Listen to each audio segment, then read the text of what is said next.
to Leon Szeptycki, who will be running the show. Leon is the former director of the Water in the West program here at Stanford, which is a program co-sponsored by the Bill Lane Center for the American West and the Woods Institute for the Environment.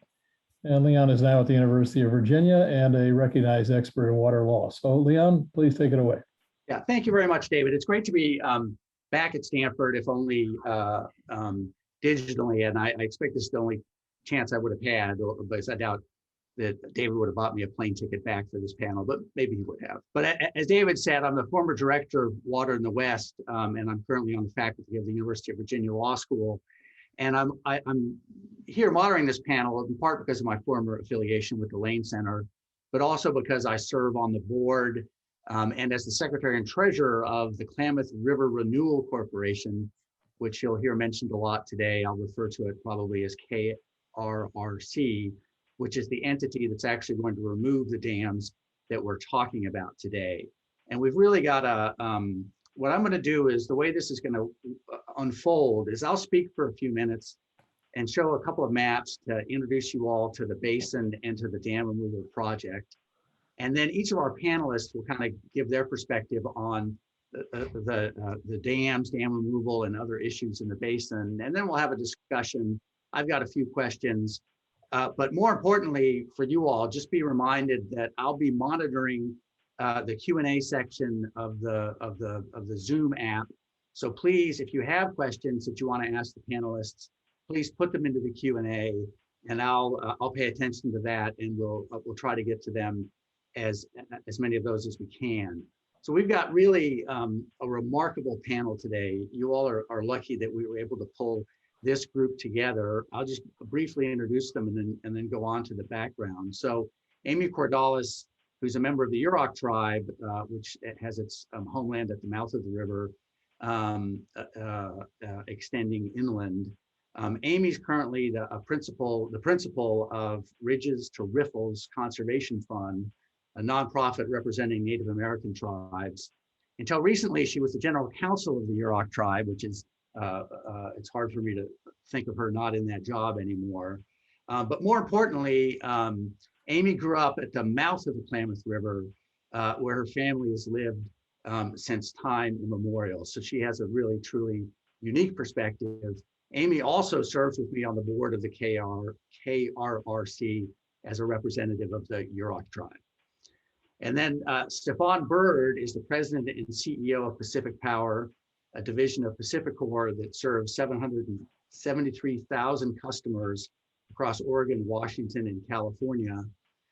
Among other things, PacifiCorp is the largest regulated utility owner of wind resources in the West. But for purposes of today, PacifiCorp is the owner of the 4 dams, the 4 hydropower dams that are up for removal.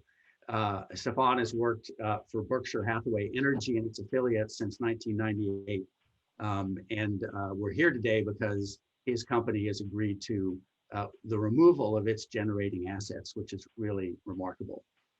And then Scott Seus finally grew up on and now runs the Seus family farm in Tule Lake, California. Scott and his operation are noted both for innovation in the crops that they grow and how they grow them, particularly in a dry climate with uncertain water supply. He's here because his farm receives irrigation water from the Klamath River through the Klamath Irrigation District. It's a really interesting part of Northern California, and one interesting aspect of it that Scott's farm illustrates is the Seus family farm came into Scott's family when his grandfather, a returning World War II veteran, won a lottery that allocated a farm to him in the Tule Lake District, and it was a lottery for which generally returning World War II vets were allowed to enter as part of their re-entry into society and their effort to build a life after the war. So it's a really, Scott's got a really interesting story to tell and an interesting perspective. So those are our panelists. I'm just going to share my screen here, and I have to confess, I'm going to show you 2 different maps of the Klamath River Basin to orient you to the issues and to the people associated with this dam removal project. So let me just see if I can do that without screwing up too badly.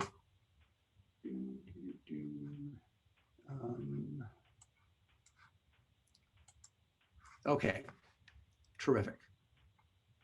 So let me go back one slide, sorry. So this is the Klamath River Basin, and you can see the slides there, the stretch of the river there highlighted in purple.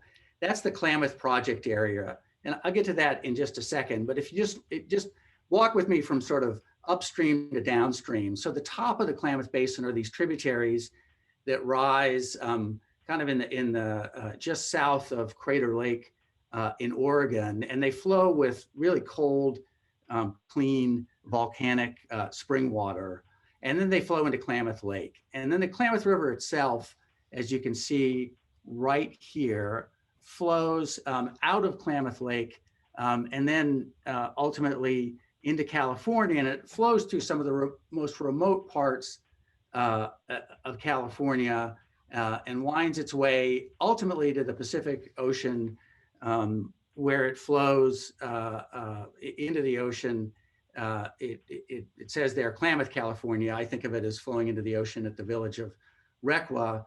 And for those of you who haven't been there, the mouth of the Klamath is really one of the most kind of hauntingly beautiful and magnificent places, I think, in the world, but certainly in the state of California.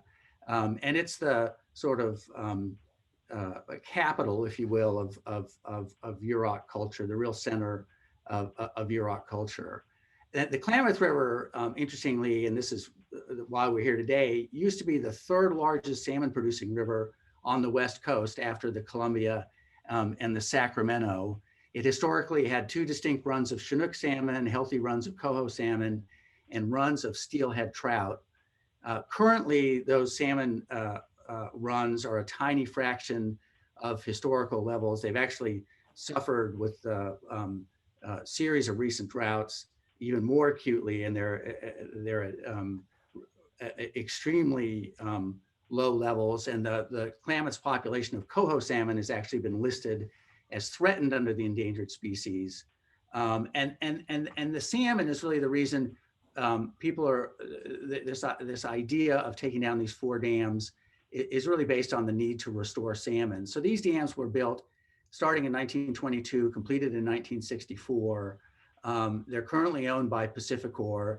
They generate enough power for about 70,000 homes. But they were built before any modern environmental laws, and they have absolutely no fish passage. So before the dams were built, the salmon had access to the whole upper part of the basin, and now the salmon are limited to this part of the basin. And the rationale behind the project is that giving salmon access to the upper part of the basin, especially all that cold, clean spring water, will dramatically improve salmon populations. So that's just a 30,000 foot overview. Now I'm going to show you another map of the basin that's a little bit different. So this map, as you can see, is kind of a mess, right? And I like the slide for that reason, because it illustrates how many people depend on the Klamath River for how many different things. So we'll walk from upstream to downstream again really quickly. So here above the lake is the home of the Klamath tribes, and they've historically depended on both the runs of salmon that would go upstream, but also a really robust fishery for 2 different species of suckers that live in the lake and spawn in the rivers. And those, obviously there are no more salmon, and the populations of the suckers are so low that they are now listed as endangered under the Endangered Species Act. Above the lake, we also have irrigators who rely on the rivers to irrigate their mostly ranches, mostly fodder and pasture for cattle. And there's been an ongoing conflict between the Klamath tribes and the upstream irrigators, because the tribes have asserted a historic water right to maintain the flows of these rivers to help the sucker population. And their assertion of that water right has limited the ability of these upstream irrigators to irrigate, particularly in low water years. So that's one initial conflict and a set of demands on the river. This whole sort of, I don't know, you know, bowl of pasta here, if you will, is here's where the river flows out of the lake. And there's a dam at the mouth of the lake that serves as sort of the focal point for the Klamath Irrigation Project, which is owned by the Bureau of Reclamation. And the Bureau of Reclamation through the project provides water to irrigators in this part of California who grow a wide range of really important and valuable crops. But what's been happening recently, and by recently I mean over the last 20 years or so, is that there's been a series of disputes about how much water the Bureau of Reclamation has to let downstream, going through these, out of Klamath Lake, through these hydropower dams to enhance flows in the lower part of the basin to help salmon. And when the Bureau does that, sometimes they have to limit the amount of water that they send to irrigators, so there's water available to send downstream. And that, again, creates stress on the system, stress on the irrigators, and conflicts over that water. So that's another set of conflicts. And then if you get down to the lower part of the basin here, you've got these three tribes that have really the Klamath River and its tributaries as the focal point of their homelands, and they rely on, and Amy will talk about this, I'm sure, but those tribes rely on salmon for sustenance for sure, but the salmon really are a centerpiece of their cultures as well, and the way that the year progresses and a whole variety of other factors that are really hard to capture. So that's the lower basin. And then the final issue is you've got these commercial fishermen here that really have relied historically on the Klamath River salmon to catch in the ocean for commercial purposes. And the Yurok tribe, I know, participates in that commercial fishery. And as salmon populations have crashed, there's less salmon available for the commercial fishermen, and they've suffered. So, you know, there's just a large number of people that really depend on the Klamath River, and all of whom suffer when there's not enough water and when there's not enough fish. And it's resulted in not just suffering, but conflict. And in an effort to resolve this conflict in 2010, really all the parties got together and signed two agreements. One was called the Klamath Basin Restoration Agreement, which was designed to settle all these water rights and disputes between irrigators and the Bureau, and provide some certainty to water supply for people in the upper basin and who get water from the Klamath Project. And a second agreement that was paired with the KBRA was something called the KHSA, the Klamath Hydropower Settlement Agreement, where it was agreed that these 4 dams owned by PacifiCorp would be taken down. And the rationale was that if you took the dams down and you restored a lot of all the salmon habitat above the dams, the salmon population would improve, it would become more resilient, and that would create some flexibility for water management, that the demands for water for the fish wouldn't be quite as acute and delicate, so to speak. So those agreements were signed in 2010. Unfortunately, they had to be approved by Congress by 2014. Congress failed to approve the deal in 2014. And what happened in 2016 is that PacifiCorp signed an amended KHSA agreeing to reaffirming its agreement to remove these 4 dams. And the basic structure of that agreement is the dams and the FERC license, Federal Energy Regulatory Commission, will be turned over to the KRRC, a nonprofit corporation, and the KRRC will take the dams down. And that will be funded through a combination of PacifiCorp customer money, about $200 million of that, and about $250 million of California water bond funding. And that deal is proceeding. It was signed in 2016. It's gone through various permutations. And the main effort now is to get regulators, including FERC, to approve the deal. And the current schedule is to take the dams down in 2023, which would be the culmination of a long and difficult effort to do that. So that's a quick summary of the project. I will stop the screen share now, return to our panelists. And I thought it would be great if they could, first of all, correct all the mistakes that I made.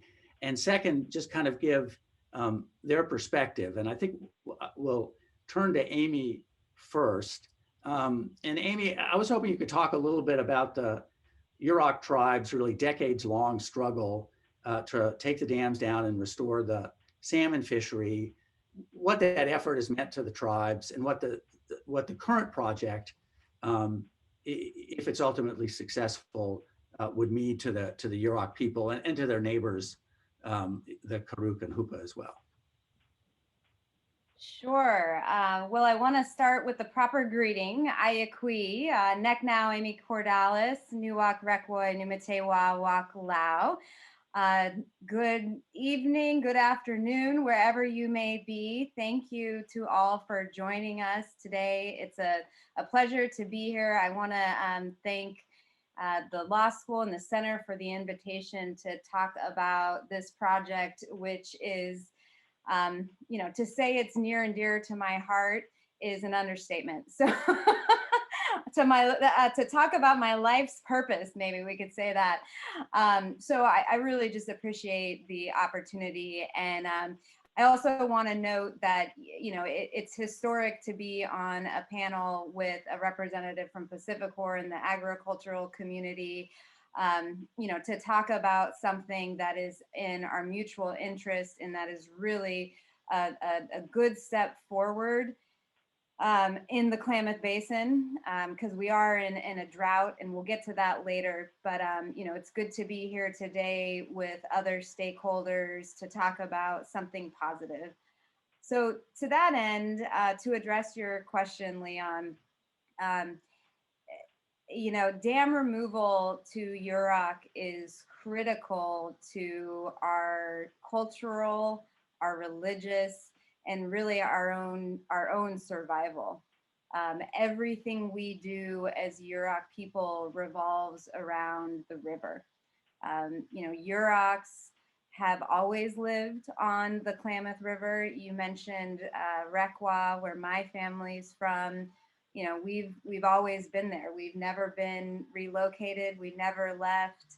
We've always been there. And, you know, one of the things that I think really speaks to the relationship we have with the river is something my dad always says, which is we have fished the same runs on the Klamath River since the beginning of time. And at this point, they have our DNA and we have their DNA, you know. And one of the reasons why that's so important also is because even in Yurok's creation story, it talks about how all the land was, and the water, you know, all of it was made for the Yurok people. But the key was that we had to live in a balance with it.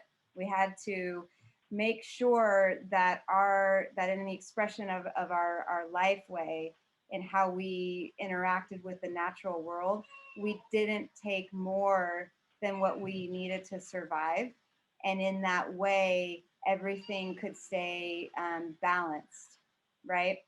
But with that, you know, we had this great privilege of never wanting for anything, always having resources to help us, to you know, support our livelihood.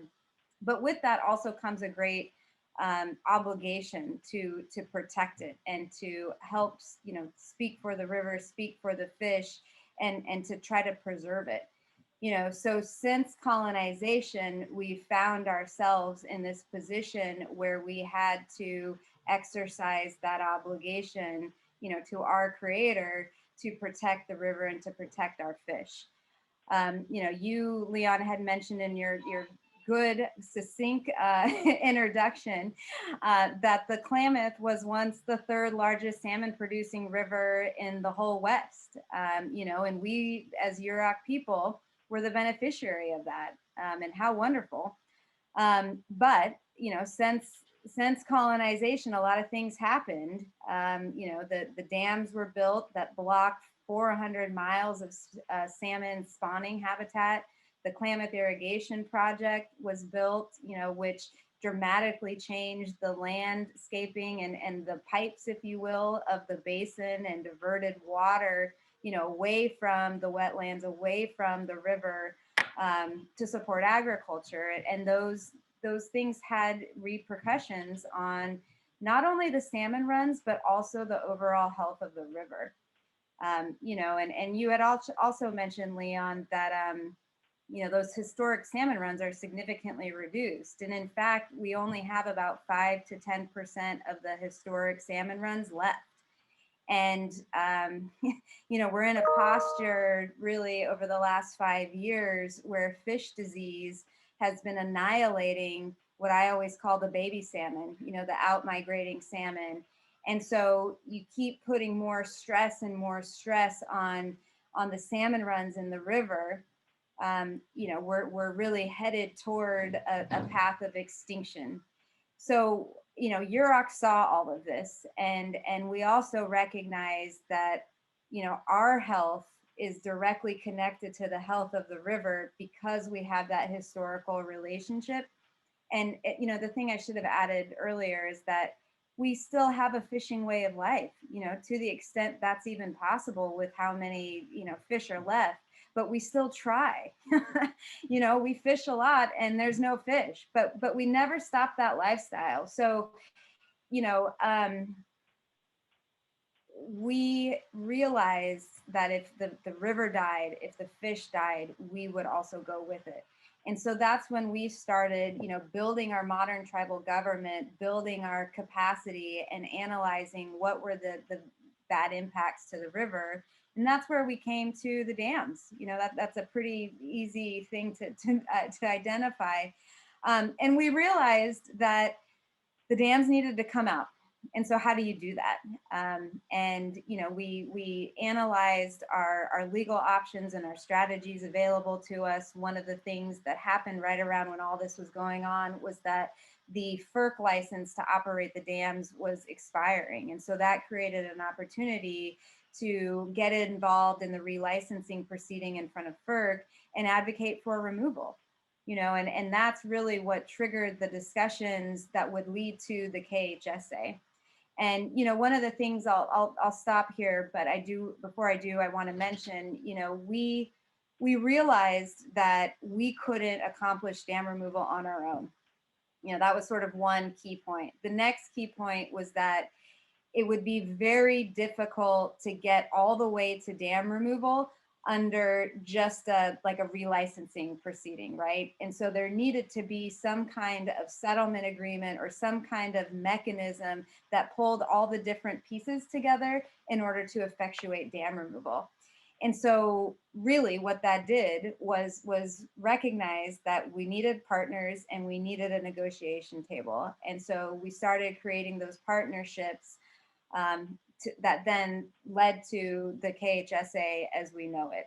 So, we're really pleased that we're on track to dam removal in 2023. I don't know if we can wait any longer, right? Yeah, exactly. It couldn't come fast enough.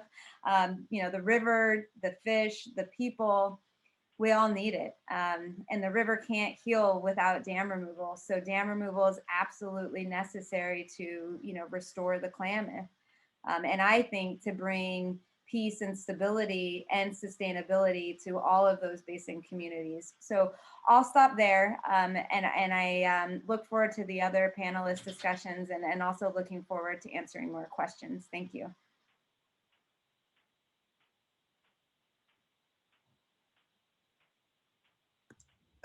So I'll turn to, did we lose Stefan? Oh, there he is, you're in the middle. Okay.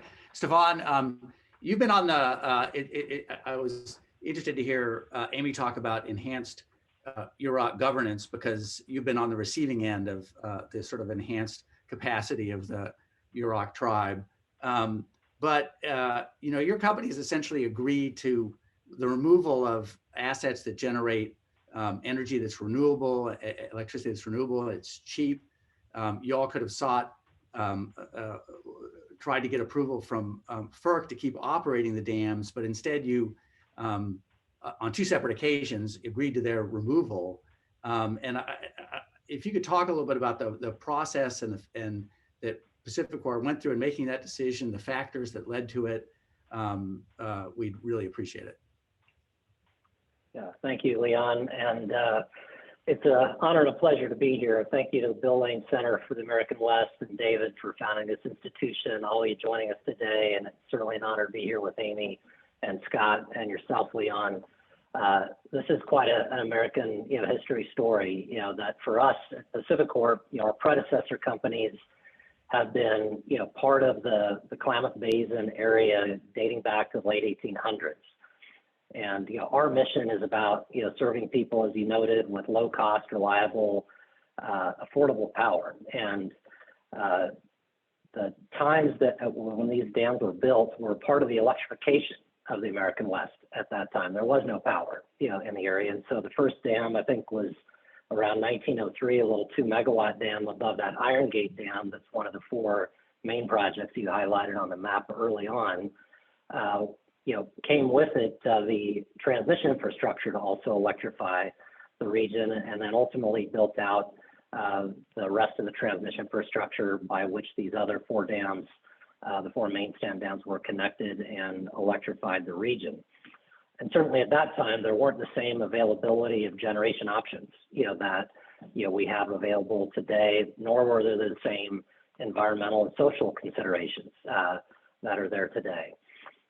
As you walk through the maps, and I was kind of, recalling myself the many parties involved, a couple that I would really call out that have been absolutely essential to making this happen, dating back to the first KHSA agreement in 2010, were the states of California and the states of Oregon. They actually were signatories to the agreement along with the Secretary of Interior and PacifiCorp to agree to take out the dams, because at the end of the day, when the dams come out, the states really carry a primary role in managing the river. And of course, a number of other parties that you've highlighted that are impacted and part of the agreement. Maybe just fast forwarding to 2016, which is about the time I showed up. So I became CEO of Pacific Power in 2015. And as you noted, that's when Congress, failed to act on the 2 agreements you had highlighted. And we were faced with another decision. Do we find a new path to uphold the core principal tenets of the agreement, or find some other solution? And at that time, we agreed again with the parties. So you think about this history of time going from 2010 to present, that's been several governors of both states, different secretaries of interior, different presidents of the United States, and other parties engaged at the table. But for the most part, it's been a story of commitment and collaboration with those same parties to say, okay, we got to throw another curveball. And so in 2016, over the course of a few months, we amended the agreement, as you noted, to bring it to the Federal Energy Regulatory Commission. And I saw a question in the chat, did the 2016 agreement require congressional approval? The answer is no. And that was the core basis for the new agreement, was to remove that requirement and go down the Federal Energy Regulatory Commission review, which is a more traditional hydroelectric review process that takes in public comment and then ultimately needs to approve the transaction. So FERC acted on that application in July of last year, but unfortunately, threw a curveball at that time and said, we don't agree to the way that's been structured, and PacifiCorp will remain liable, and needs to be associated with, taking the dams out, which was from the beginning never part of the agreement. And as you noted, that new agreement in 16, the KRC was created to take out the dams, and the license would need to transfer to this new entity that has then signed a number of agreements with major construction companies, some of the largest in the world that have experience in actually removing dams, building giant projects. And that was done between 2016 and this past year. And so when FERC issue that order, again, parties, again, credit to Amy and so many others that stayed at the table, notwithstanding, that bump in the road. And we came back together again and said, let's figure this out and find a path forward. FERC was primarily concerned that KRC would not have the financial capacity to stand behind the liabilities and the various financial responsibilities for taking out the dams. What was really extraordinary in these last several months between that July order and November is we reached a new agreement, call it Klamath 3.0 for those of us been at this a while. But we reached a new agreement with, again, the state of California and the state of Oregon, and the Yurok and the Karuk tribes were parties to that agreement as well, where we now have a coalition that's stronger than ever. And now the states of California, states of Oregon, and PacifiCorp have agreed to contribute additional funding if needed to ensure that the project goes forward. And so while the technical merits of a lot of those changes over the years I think are important, to me what's most important is that commitment, collaboration to find a solution. That yes had to be the answer, and we simply just need to find a way to move it forward, and couldn't thank the tribes enough for their participation at the table to help make that happen. So we're now at this kind of new moment where we're waiting on FERC to process those final steps. Action is already occurring in that regard, and we are committed to seeing the KHSA fulfilled, as you noted, with an expectation that the dams will come out in 2023. So thanks again for having me here today. I look forward to the conversation. So thank you very much, Stefan. Scott, turning to you now, one thing I failed to mention in my introductory spiel is that the basin is currently in suffering record dry conditions. And the record dry conditions just aggravate all of the stresses and potentially all the conflicts that I mentioned. And I mean, you correct me if I'm wrong about this, Scott, but run a farm that relies on irrigation water, and you're now faced with the prospect of getting through the growing season with no irrigation water because of the dry conditions. So I wanted to just put that out there, and you can comment on it. But I'd love to get your perspective, not just on the dam removal. I'm curious if you see the dam removal as easing the pressure at all, but also the upper basin's piece of the deal sort of died, and now dam removal is moving forward.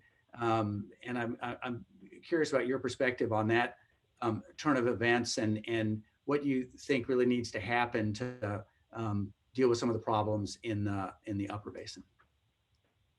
Yeah, I appreciate that. First, I'd like to start by saying I'm the real Scott Seus.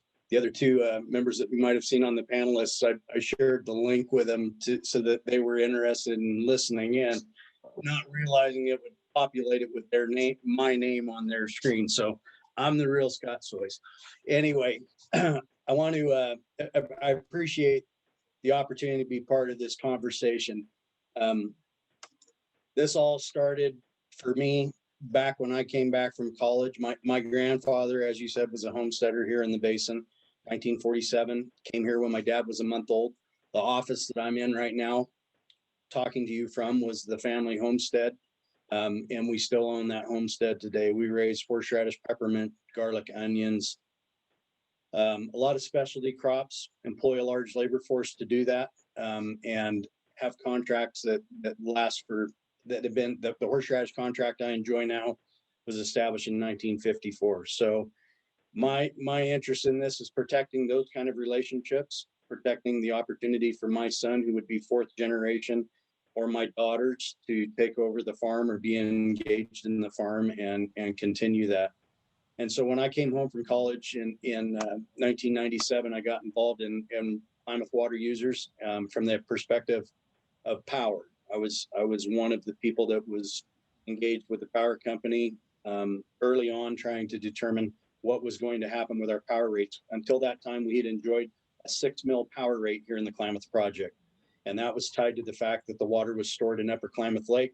was built and paid for built by the Bureau of Reclamation, paid for by the irrigators, and that was why we enjoyed that power rate.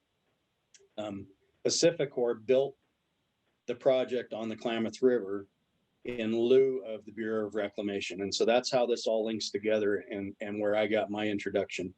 I was the chairman of the Power Committee for several years, and we were engaged in conversations from here to Utah about how to work with that all the way to DC into FERC, and about the relicensing on the river, because when the relicensing on the river, which started the whole KBRA process, that was the opportunity for that to begin.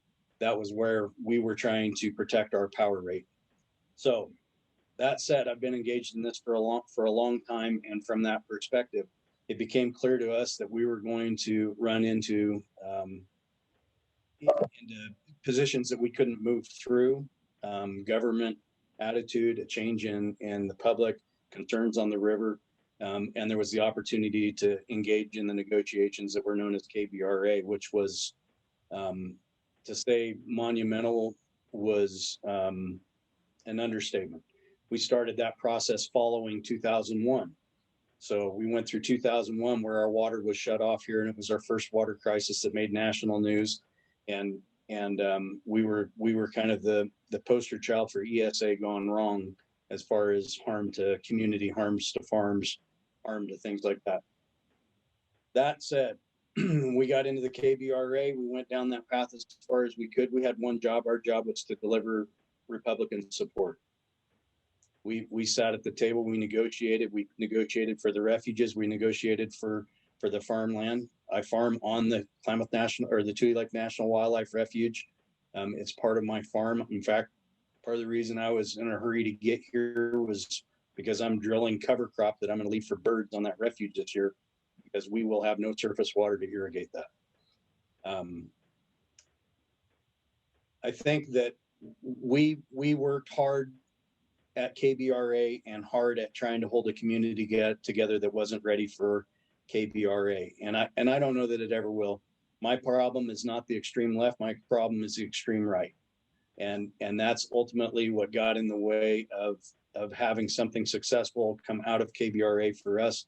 We lost the support of our congressional delegates that we were trying to deliver. We had at the same time going on Tea Party politics that scared the living bejesus out of people that were Republicans about being deemed a rhino and getting voted out of office. And so for that reason, it died on the vine with the failure to pass it through Congress.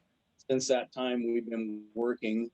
We enjoyed the relationships that we had built through KBRA for many years. That kept us out of the courts in a lot of cases. That kept us irrigating in a lot of cases where we wouldn't have otherwise. Attitudes have changed. People that we had forged those relationships with have passed on in many cases. Troy Flechter being one of them that comes to mind. That was a great leader within the tribal community and is sorely missed today. So when when the Klamath Dam removal process, the train left the station without us, it definitely left us feeling underserved and underappreciated for all the time and effort and the skin that we shed in that process. And where it's at today concerns me. It concerns me that the ag community is going to get left behind completely. And I say that because we're now in our second year of difficult water situation. And part of that, I need to go to some of the slides, David, Leon, if you wouldn't mind putting up the first slide. And I'll explain how the Klamath, you talked about the plumbing of the Klamath, and Amy talked about water being diverted away from the river. And I want to go back to, if you could advance it, Leon, to the first slide in my group. There you go.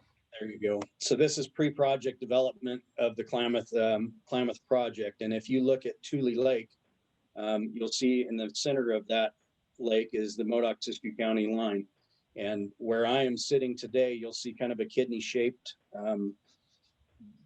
tan area that's to the right of the Modoc County line. And that is basically where I'm sitting. That's right in there. That's where I'm sitting today, is actually in the pool that's to the right side of that.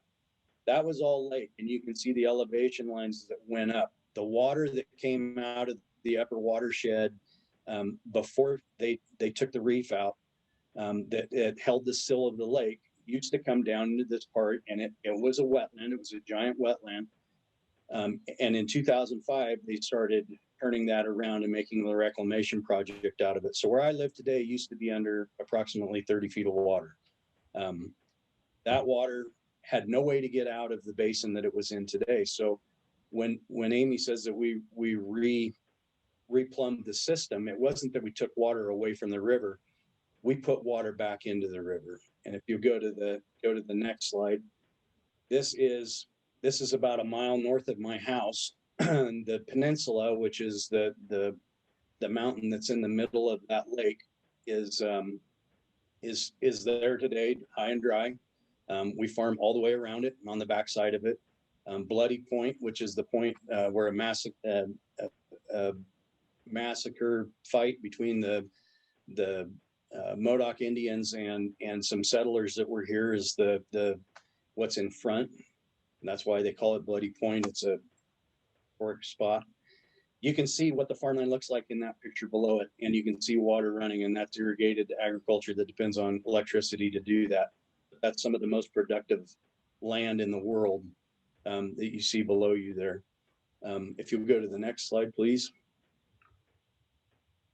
This is the whole watershed, basically, that feeds into and starts the Klamath River. And if you look at the white area, it ends at Copco. But if you look above that, you'll see in orange the Klamath Reclamation Project.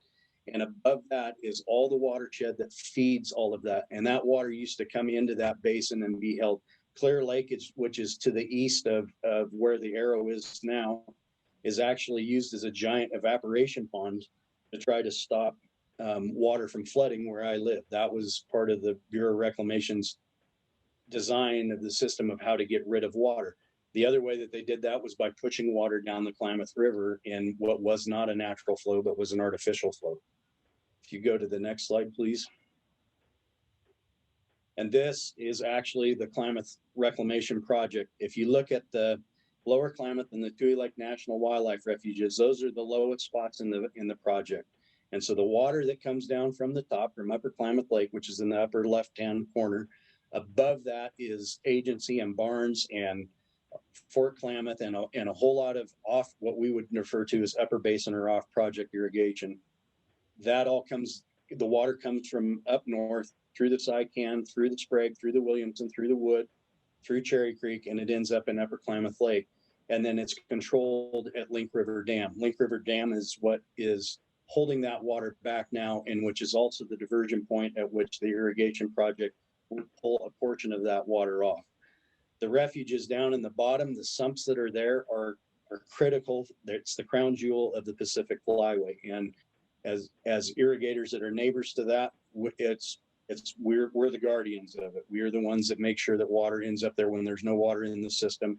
People pump water to try to make sure that there's water in there to provide for bald eagles that come in. It's the largest population of bald eagles in the lower 48 states during the month of February. So it's a significant part of our system here. If you go to the next slide, please. So this is kind of why I'm bringing all of that up, and what is part of our issue here is single species management. And while I'm hoping that dams are a big portion, a big solution to our problem here, if you look at what is in blue, those are the inflows as of this morning into Upper Klamath Lake, and you can do the calculation, add that up. If you look at Link River Dam, which is in red, the middle, that's 1,220 CFS that's going out of the lake. And so the problem with that is that we are shipping far more water out of the system right now than what is in the system. And so while dams down in the river may be a problem for salmon, Link River Dam and the irrigation project that is here is critical for holding water back and allowing for consistent flows. I would say those flows are elevated and unnatural and not healthy for the ecosystem. And by that, I mean, the reclamation project itself has dry ditches and dry fields and dry habitat for 430 other species that aren't there right now. My point being that while it's good that dam removal is going forward, and I hope that it is a big piece of the pie here to solving some of our issues, it is still not the solution for the Klamath. And there is a lot of things that need to be looked at, including what is going on in the ocean and what went on in 2002 with ick down in the bottom end of the river. There's a lot of things that we aren't going to be able to solve when we're at flood stage and we're not washing sea chasta out of the Klamath River.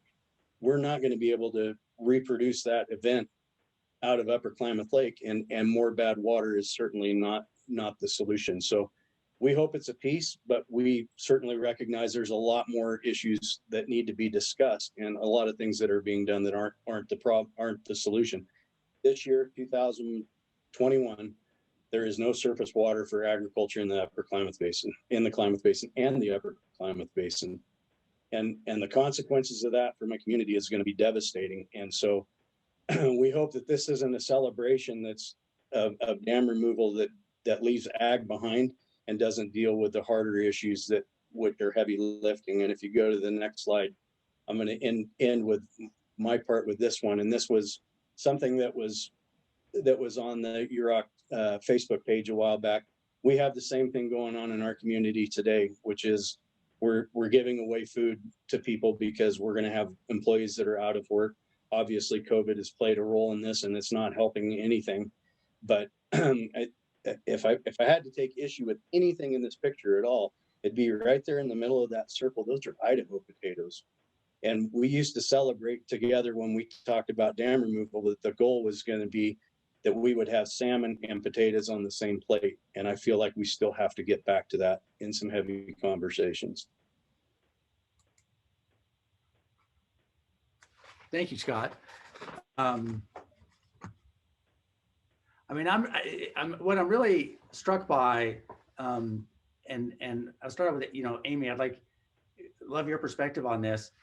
It's obvious that there's a lot of hardship at both ends of the basin, right? And the resolutions to that are, incredibly complex and uncertain. And so, I'd love you to comment on that, and also on the ways that you think dam removal might further the process of more reliable water management for people in Scott's shoes. Right, thank you. Well, I think there are a lot of different perspectives on water use, natural resource management in the basin. And it goes back to the maps that you showed at the beginning of the panel, which laid out the diverse, really, diverse and a lot of different types of uses. The basin supports a lot of different lifeways. And so one of the things that is making life difficult for everyone is just the hydrology. And a lot of that points to a changing climate. You can call it climate change, you can call it something else, but the bottom line is that the basin has been in a historic drought for several years now. We're not just talking about 1 year. We were in a drought last year, we're in a drought this year, but it's just getting worse. It's that kind of long-term drought that changes in your climate bring. And so we cannot continue our historical reliances on water. We just don't have the water. And also, what's happening is the stresses on the system are breaking down because there's not water to support it. Downriver, we're really looking at, salmon going extinct is how it's looking. And in part, that's because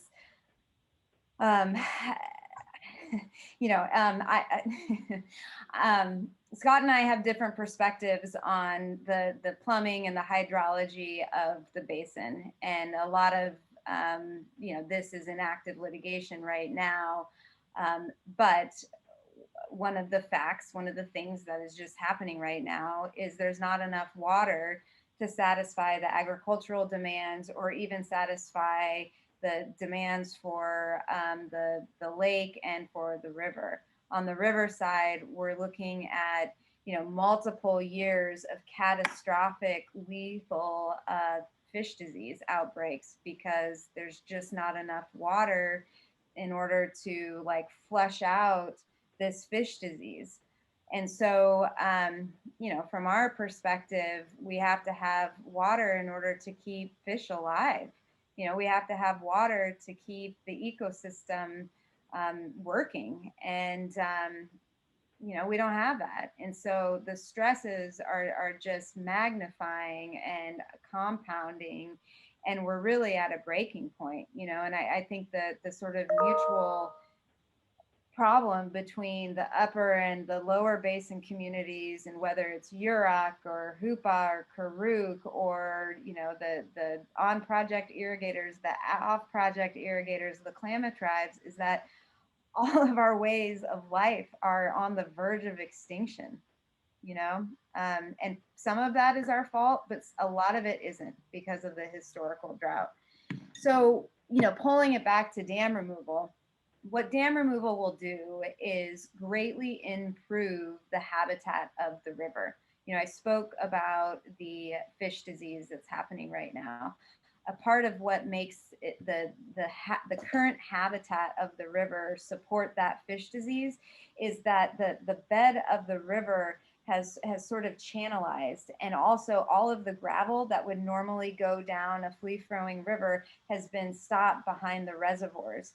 And so as a result, the bed of the river below the reservoirs is just these big boulders, and that allows these little worms to tack on to those big boulders, and those worms carry fish disease, which then attack the fish get infected, and then they die. Another thing is that, of course, the dams cause high water temperatures, and then that leads to poor water quality. And so overall, the dams just create really bad river conditions.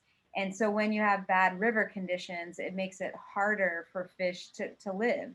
And so if you remove those dams, then you can dramatically improve river conditions, and that eases the stress on the whole system.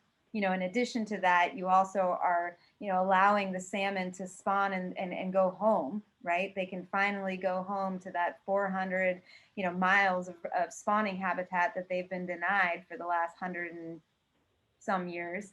And so there's just significant benefits to the overall health of the river that dam removal will provide. And what that will do is then lessen the stress, that the river is under, which will help fish survive. It doesn't get to the, water allocation issue, but it does help with habitat, and that's a real, and also water quality. It helps with habitat and water quality, and I think that's a significant benefit. So. And I don't mean to, we're running a little bit short on time, but I did want to make sure I raise one more question to Stefan at the very least, and that is, there was a question in the chat about replacement power. So it'd be great if you talked about that, but in particular, Amy mentioned climate change, which is a big issue in the basin, and with both states, Oregon and California, pushing for more renewables. I'd be really interested in your thoughts on the role of hydropower in a future electrical grid, and how you see these conflicts between fish and dams playing out as the grid changes and as the need for renewables increases. I mean, your company's been involved in a previous dam removal projects or other dam removals, like the Congressman Simpson's bill about the snake. So I'd love your thoughts on that, because that's a really important issue. It's background to this project as well.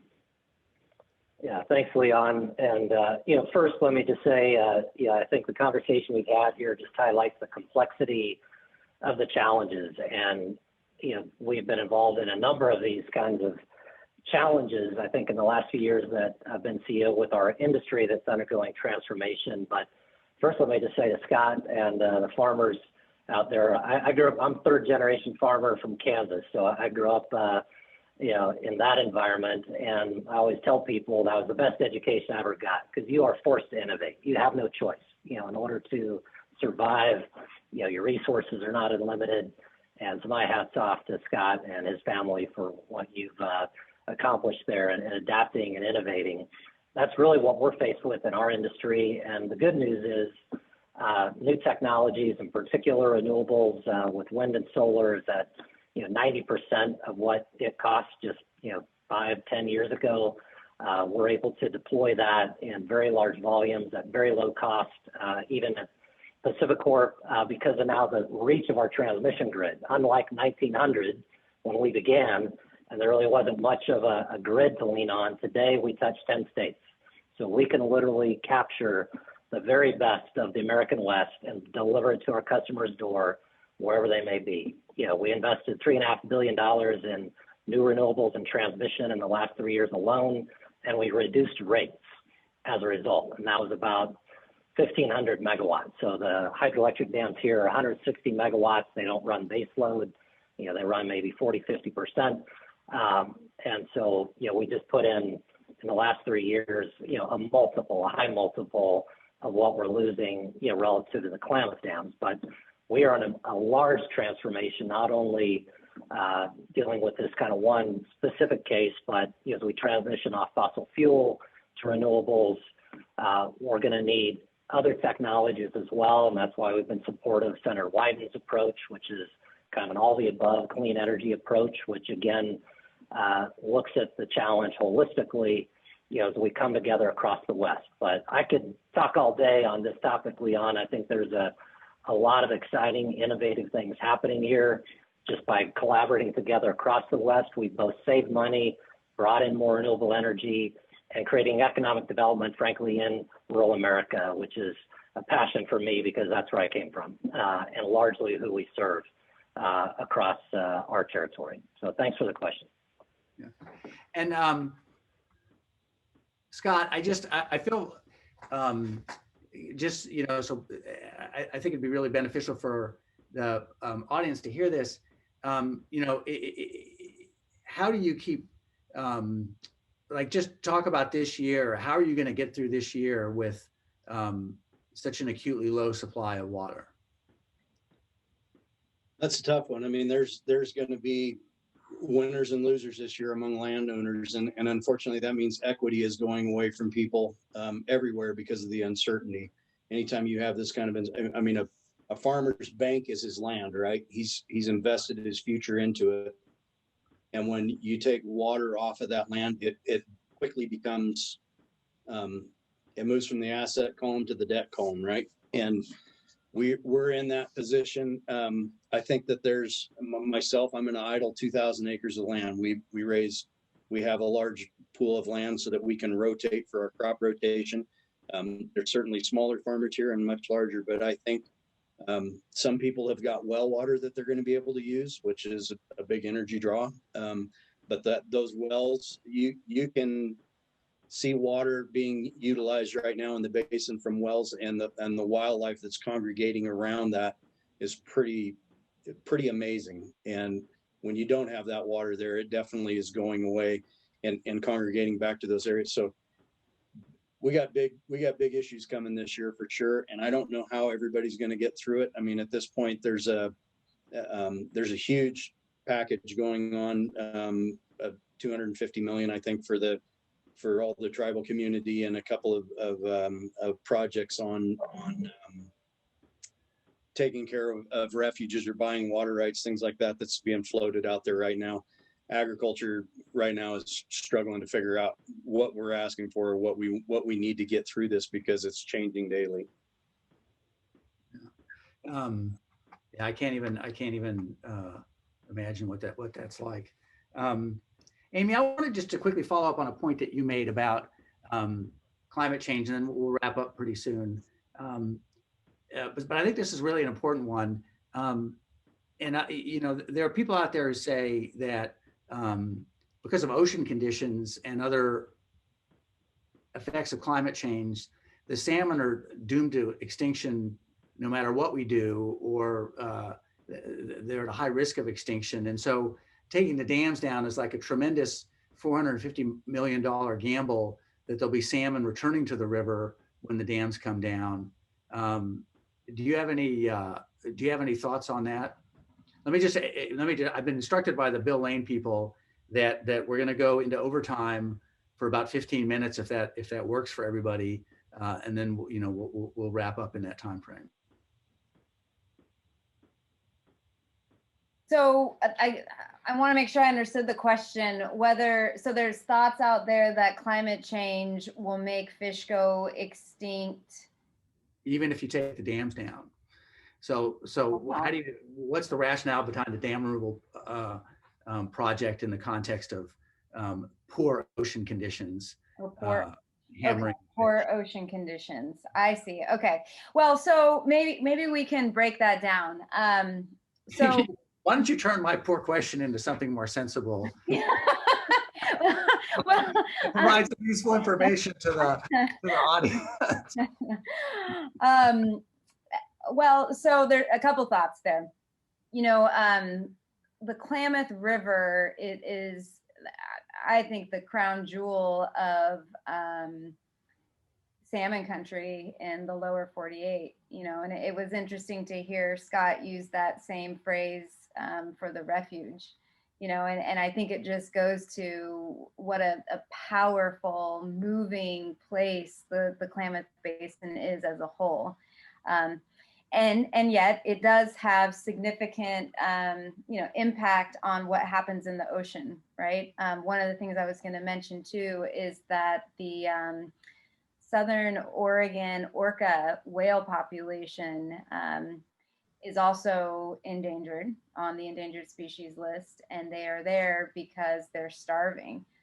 That's that is the population that survives off the Klamath River salmon runs. Once they go into the ocean, those salmon are consumed by those by those whales. And, because the runs have been so low, last 5 years, historical lows over and over and over again, there haven't been any, fish for the orcas to eat. And so, what happens on the Klamath with the salmon, with the fish, and affects that entire ecosystem from the ocean all the way up to, where Scott's at.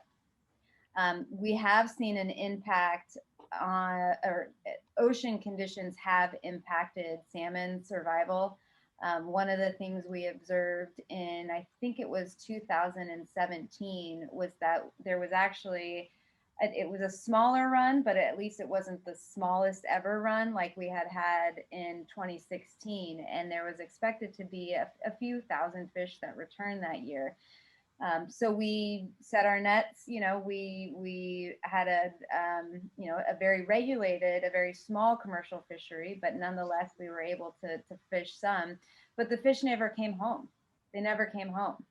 And we waited and they never came home. And what we found out was that year, the ocean conditions had been really poor. There had been some acidification, the temperatures were high, and so there wasn't a lot of food for salmon to eat in the ocean. And the theory was that those fish didn't return home because they didn't survive out in the ocean because there wasn't any food for them. So, I guess the way that I would look at things is, I think as a national priority, we want to keep salmon on this planet. And downriver, and where I come from, the Sacramento River, the Klamath River, the Columbia up into Alaska, that's salmon country. And we as Americans, as a nation, ought to preserve salmon. And so I think what that means is as ocean conditions worsen, we really do need to prioritize protecting and healing habitat that we can save, and we know we can save the salmon habitat on the Klamath River, and dam removal is critical to that. You know, and we have some more work to do in terms of the hydrology, but like I said earlier, removing those dams greatly improves the habitat on the Klamath River. And so, the way that we look at things at Yurok is that everything has a spirit, right? Including those fish. And so we want those fish to come home, and we want them to have a warm, cozy, comfortable home where they can thrive, So we take the dams out. We try to make the water temperature comfortable for them. We try to make it clean, just like we want our own homes to be, So that's the goal there. Yeah. That's a great way of putting it. I think Leon, go ahead. Leon, if I can, I think that needs to be understood that as an irrigator, as an agriculturist, as somebody in the upper basin, it's in our best interest that those species recover too, right? And the clearest way for us to be successful at what we do here on our farm is to have irrigated agriculture, and that depends on trying to find a balance in the river, in the lake, in the watershed. And we are all committed to that. But we question some things. I mean, what you mentioned about the ocean, there's so much that's unknown about what goes on in the ocean. There's a lot of issues with what goes on with fishing and the fishing rights that are going on out in the ocean. I mean, it all needs to be addressed. And unfortunately, we're 3% of the water that goes out the mouth of the river. That's what it takes to irrigate our irrigation project and take care of our refuges, is a little over 3% of the total flow out of the mouth of the Klamath River. So it's anything we can do to better that situation is what we're interested in. And that's why we joined in. We didn't have a fight with the dams coming out. That was not our issue. When PacifiCorp took away our ability to get a reasonable power rate, it didn't matter to us anymore that those dams would be there, because they weren't linked to our irrigation. They were linked to power, which is critical for us, but it wasn't linked to the irrigation supply. So I want to say that when it comes to climate change, and it's being celebrated around by Secretary Vilsack and everybody throughout the USDA right now, is doing the carbon markets and having carbon sinks. And you can't do that without irrigated agriculture as part of it. And they've recognized that as being one of the critical parts of climate change solutions. So we got to find a balance here. It's not one or the other, it's both. And I think for the last question, and Stefan, you're welcome to address this as well. And I don't mean to leave you out by asking the question, but Amy alluded earlier to things already being in litigation this year. And there's obviously been a lot of litigation over the last few years. And you alluded to being left standing on the train platform when the Congress didn't pass the deal. And I'll ask you first, Scott, and then Amy and Stefan, you can chime in. Is there a path forward, a process where we could achieve some of these goals after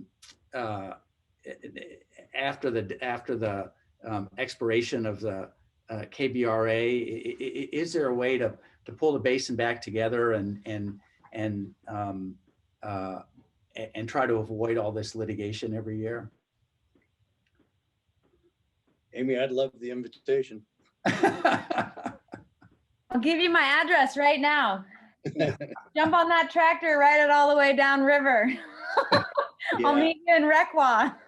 It doesn't happen without a sustainable solution has to involve everybody. Right. And you don't get there without everybody being at the table. And unfortunately, there's attitude shift that's happened from what we were at, but when KBRA expired, to what we are now. And somehow we got to find a way to piece that back together. And we're still all going to have our differences on how that exactly happens or what that means. But for my community to survive, we have to get there somehow. And because litigation isn't working for any of us, and it is so wildly dictated by the political winds, that's not a sustainable solution for any of us. They're the winners today. Tomorrow we are. Yeah. And when you say that attitudes have changed, you say they're worse now. It'd be harder to settle now than it was back in. Absolutely. Yeah. Amy, your thoughts? Um, so you're touching on the heart of the issue right now. And I absolutely agree that we aren't going to find long-term solutions through litigation, and in part, like, that's the same realization we came to in the context of dam removal, and that was a big part of why, we sat down at a negotiation table with Stefan's colleagues and eventually when he came on with him, because litigation is a box, right? And so you have to fit your claims, your facts, and even your remedy into this box. And the complexity of the Klamath is not a box. It's like an octagon with like a triangle. It's just Also, all sorts of stuff slopping out of it. yeah. And so we have to figure out how to get to that, that next negotiation table. And I know there's interest downriver, and a lot of conversations going on. Part of what is happening too is, the Biden administration is still kind of getting organized. And so, and then there's this drought. And so they're responding to put out fires. And meanwhile, those fires don't address the actual, like, real issues. So, I think it's up to leaders like Scott, to leaders like my tribal leadership to really pull the Biden administration together and say, enough's enough, and, lock us in the room with potatoes and salmon and some water, and we'll figure it out. Don't let us out until it's done. Potatoes from Idaho and salmon from Alaska, unfortunately. Yeah. But Stefan, did you have any last thoughts? I'll just be super brief, just to echo Scott's comments and Amy's. I think, for sustainable solutions to result, it really does require, capturing all the constituents and coming up with an answer that finds a balanced outcome. And that's what's so exciting about what we've achieved in part here in the Basin with the Klamath Dam removal agreement with the KHSA. But there's it's still a lot of work to be done in the Basin. And you asked about what does this mean for hydro and the rest of the West. And certainly that conversation is happening in other parts of the Northwest. The lower snakes have been a hot topic, for that very issue that was raised here. Do we just litigate? And PacifiCorp's not a party to those dams and involved in that directly, but anything that affects the ecosystem of the grid and how we generate electricity, deliver it, and minimize environmental impacts, but bring everybody along is really important to us. As I started in my comments, that's what we're there for. And so we're committed to stay in the conversation in the Basin as long as it takes. Thank you all so much. That was just a huge pleasure for me. And I thought, the big pictures, but also, a really great insight into life on the ground in the Basin as well. Amy, Stefan, and Scott, thank you all so much. That was a really great session. David, I'll turn it back over to you. Thanks, Leon, and thanks to all of our panelists. I think it was an extraordinarily informative, and if I may say so, a very welcome civil discussion of an extremely contentious issue. So one of the things we think we have the capacity to do well at the Lane Center is to convene what we call sometimes uncommon dialogues, where we bring people together in a setting where they can discuss things straight up and in a civil way. And I think that's what we just saw here today. So I want to thank everybody who took part in this, not only as panelists, but also all of the rest of you out there in Zoom land. And again, a tip of the hat to our advisory council member, Chuck Farman, for suggesting that we take this on in the first place. I personally think that this has demonstrated to me that the Lane Center should sponsor a few more of these kinds of conversations about other dam removal projects that are pending in various parts of the West, not least of all in the Lower Snake River. But that's a discussion for another occasion. So thanks again to all of you, and good afternoon.